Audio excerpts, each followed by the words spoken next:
Ruok mar jondik weche mag siasa miluongo ni Political Journalists Association of Kenya yango ni jofuambo maromo 50 osemonji kendo buog ngimagi chakre dwe mokwongo ma higani. Ogiseyo duol matayo weche mag ofuambo Media Council of Kenya kuom koso ma ok kony jofuambo ahinya e kinde mag kampen.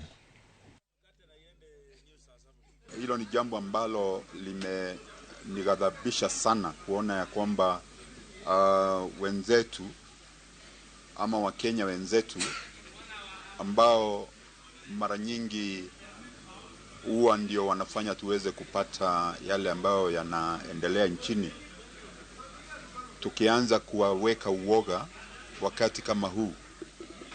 Na pia hiyo inatupatia wasiwasi wengine wetu, sijui nasikianga wakijiita MSK. Mara nyingi nimefuatilia sana na naona hilo ni shirika ambalo halina meno, kwa sababu sio mara nyingi huwa tunaona wakifuata watu wa media wanapopata majeraha ama wanapo kabiliano nao ni wale ambao ni maadui. MSK kama imeshindwa na kazi yao, ni vizuri kitengo kingine kitafutwe cha kuweza kusaidia watu wa media, kwa sababu hata sisi wenyewe tunafuatilia na tunaangalia. Isiwe tu wasikae pale kama association tu ya kuonekana.